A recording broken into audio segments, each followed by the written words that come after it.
Welcome back. So it has been, let's see, today I think is the 16th, maybe the 17th. So the last video I did on these plants was, I think, on February 28th. So it's been a couple weeks, a little over a couple weeks. And this is where I'm at with these. I also have those, which I'll get to in a minute.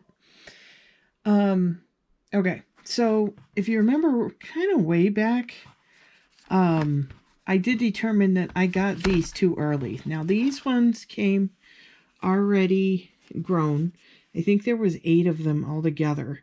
Unfortunately, I lost some because I don't have the right conditions to maintain plants for long periods of time. And I think I just got a little over excited about it and ordered these too early.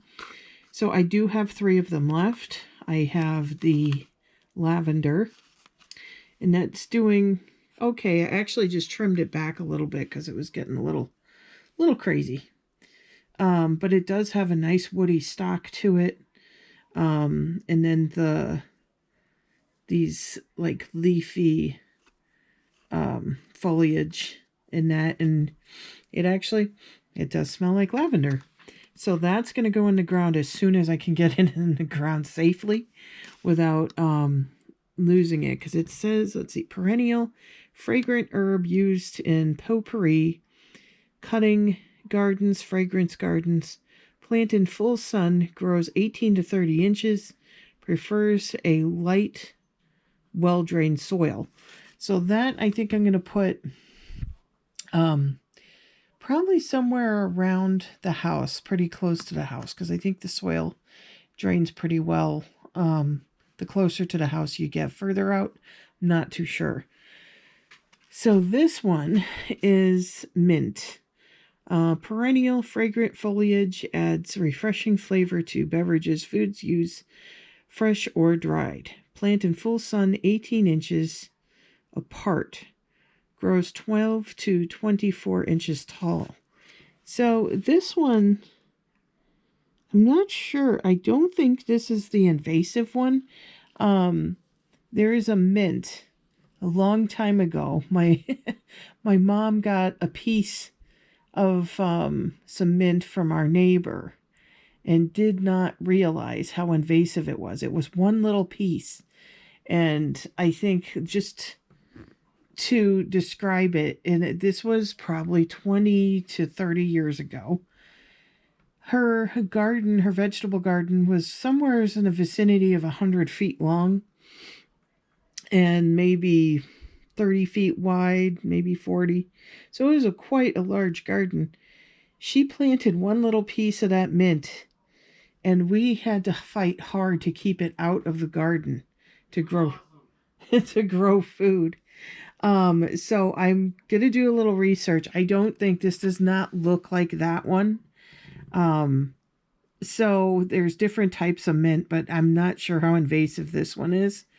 My husband's very excited because that was one reason, like he liked to mow the lawn over there, because he loved driving right through the mint.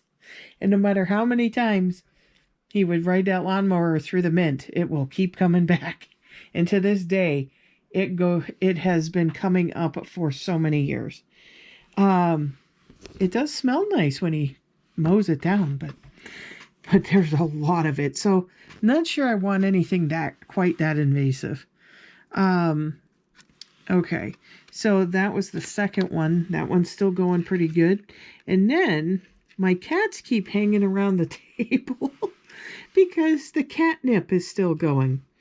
And let's see, the mint is sort of overtaking here. All right, so the catnip is still going pretty good. I actually trimmed this one a little bit, and my cats found it.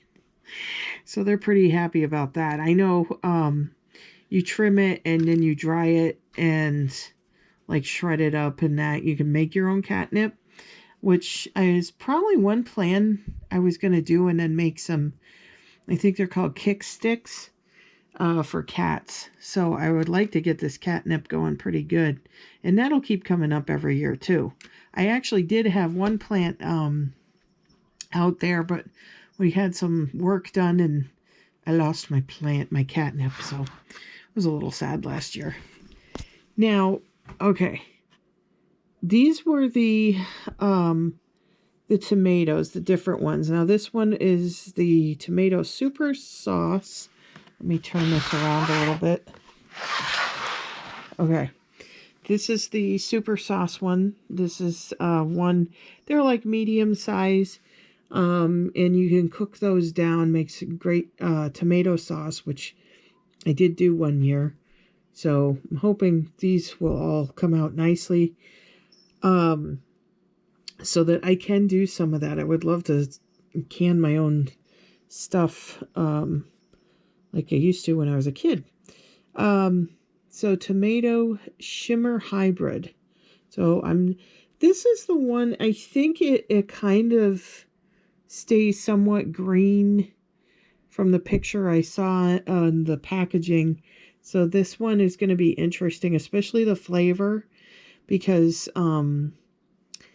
I think I've tried green tomatoes before and wasn't very happy with the taste on those. So we'll see how this goes. But this came with the kit. So, and then here, these are the steakhouse. These are the ones that are going to be, with any luck, bigger than my hands. So those come out really big, and I'm very happy. These look very healthy and nice stalks and everything. Now, they are getting a little leggy.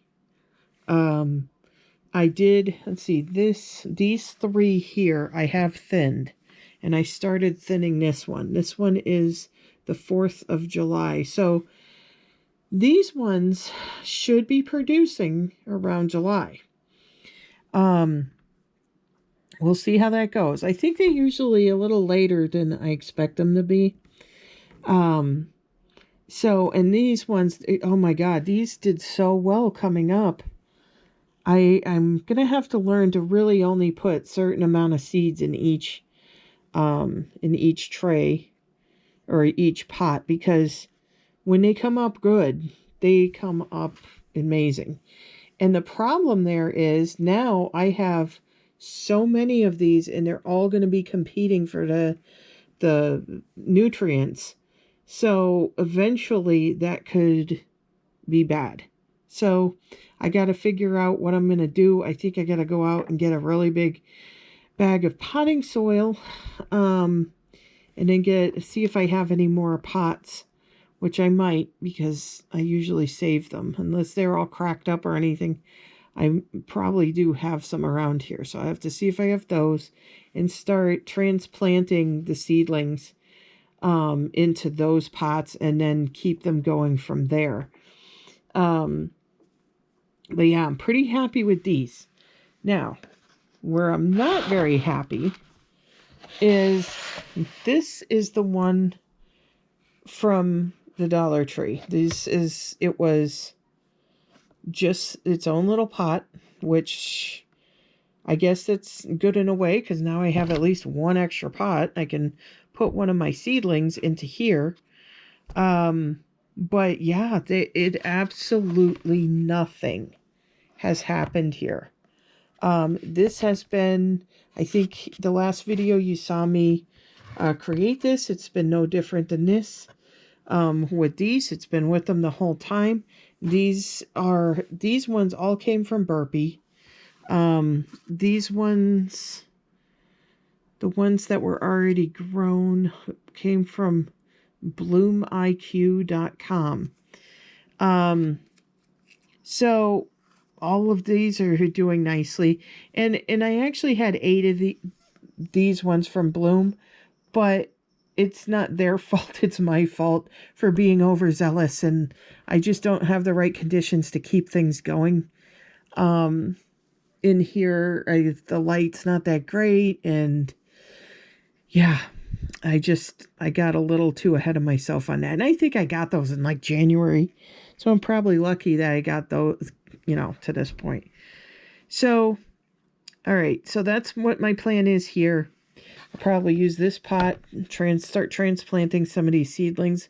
If I can get all of these going, I'll be so happy. The only thing I'm going to be upset about is when I try to figure out, okay, I have all these seedlings. What do I do now? Where am I going to plant them all? So I may have to come up with some ingenious, either that or I'm going to have to teach my son how to get on his hands and knees and plant them for me, because I can't get down on the ground anymore. But I got all these seedlings and I'll be upset if I can't use them. All right, so now this contraption that everything is in, and of course we must say hi to the kitty because she can smell the catnip in the tray. And she's, uh-oh. Now, if this ain't proof oh, she's, Misty, here, come here, come on. Why don't you do this? Here, I'll give you your own space. Wait, no, the catnip. Here, sniff the catnip. Come on, it's over here. Look at this. Look at this. Okay, so the catnip works. I better keep that separated because I don't want her to... She's squishing my seedlings. Misty, no. The catnip's over here. There we go. There you go. Oh my God. Oh God. See, I should just put a video up of my cat with the catnip plant. Oh my God, she's gonna eat it. Oh dear. Oh dear. Oh dear. Oh. Short intermission. Even remember where I was. That was a lovely little distraction. So I decided that I'm going to edit that part of the video out. So you will see a separate video of Kitty going berserk finding a fresh catnip plant. So, because there was a good, 4 or 5 minutes there of her just going bonkers over it. Okay, so moving on. So I think I was talking about this unfortunate Dollar Tree plant that I guess I will never get those again. I do have, oh good Lord, here she comes again. I do have some more like this in different plants. So I'm hoping once those are started that they take. But these were the, let's see, Dollar Tree Tomato Red Cherry. And yeah, they didn't start at all, sprout, nothing. I can't even see seeds in here. I don't know what. Yeah, because I sprinkled them over the top and just like I did with the others and absolutely nothing. All right, so I think I was just about to start talking about this item here. Now I got to move the catnip to this side because she's over there. Okay. This contraption, I do not know where you can get these. I imagine that Amazon probably has something similar. This in particular one I picked up from a free pile at a tag sale years ago. And luckily, I saw it when I was cleaning, and it was perfect timing from, starting these. So it's pretty neat. It's, let's see if I can do this. You just put the top over it. Trying to be careful because I got some good sized seedlings here. And I usually keep one of my lights on it, just a regular LED light. And it did great. I also use fairly warm to hot water when I'm starting seedlings because it helps to create the greenhouse effect. And it gets, especially getting seedlings started. So there's actually these little window like trap doors, and if you want a little bit more air to get through, you just leave these open. There's actually a set on the other side as well. So, which actually I do want to do that today. Leave those open a bit. So this has worked really well for starting seeds. Even better because I got this unit for free. When I'm out tag sailing, I'm always looking for, that's like some of the things I look for the most are things for gardening and craft things, usually specifically quilting stuff. But yeah, when I find things like this, oh my God. And then especially in a free pile. So this is going to get a lot of good use. This is the first time I've actually used it, and I picked it up like a couple years ago, but all right. So anyways, moving on. All right. So here we have this. I absolutely love these little greenhouse domes. It's been great. The lights, they work beautifully. Let's see if I can get, there we go. Oh, I did that with one hand. The seedlings have started.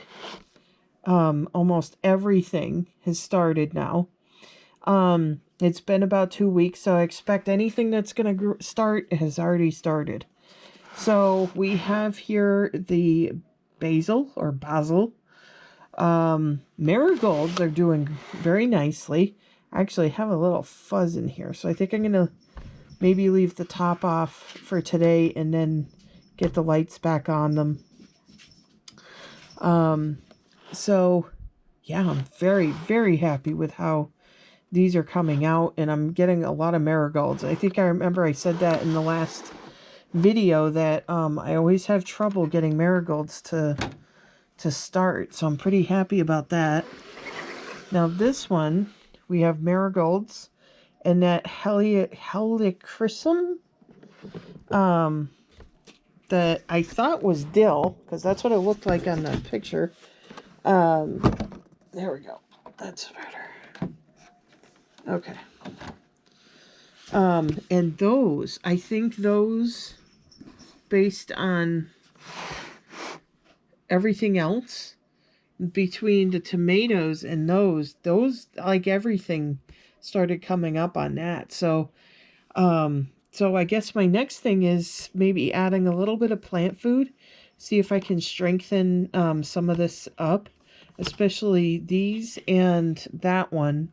The next one, I got to work on a little bit more because those, they're coming up, but they're very slow. So yeah, we have marigolds and the helichrysum. I'm probably not saying that correctly. And what do we got here? Okay. Oh my gosh. I can't do that. There we go. Okay. Now, of course, now without the light, it's very difficult. A little bit difficult to see here. So we have 2 rows of oregano and 2 of lavender. Now, one of the plants that I bought previously, that was lavender as well. So I was a little bit worried because these took quite a long time to start sprouting, but they are moving now. So it looks like for the lavender, I've got 1, 2, 3, 4, maybe 4 plants that are going to come up, which is great. And the oregano, oh my God, they are so tiny. I've never tried growing oregano before. So this is definitely new territory, but they are so tiny and delicate. So I'm probably going to have to do a little research about how to take care of these in this stage properly, because oh my God, I'm even afraid to water them, that I'm just going to massacre them if I, even put just spritzes water on them. So, yeah, we'll have to check into that. I'm going to try and do these updates weekly. But I don't know. I was going to do one last week and time just got away from me. So let's just say this. We'll try to do them every 1 to 2 weeks. So, and I think, so today is Sunday, I think the 16th or so, 16, 17, so, oh no, 16 because tomorrow's St. Patrick's Day. Anyways, so I'm gonna try to keep up with the videos, on these updates on the plants. After I am done with this video, my plan is to start some more. I'm probably not going to do a video of me starting more plants because it's really just the same as the last video. You know, getting the soil ready, put a little sprinkle of the root blast in. I've got to find some more containers. Some of the kits I have containers. And then I got to decide, these I think I might take out, and try to plant them in separate containers. So then I'm going to need trays. I'm going to have plants all over the place. I'm probably only going to plant what I need to plant and then either give the rest away to friends or, you know, sometimes like in those buy nothing groups, I might put them out on there and just put them out front. Let people take what they want, depending on how good I can get some of these. So please like, share, and subscribe if you haven't already. Comment down below. And yeah, I'm going to say that the kitty video, the crazy kitty video, will probably come out after this one. And I'll see you in the next one. Bye.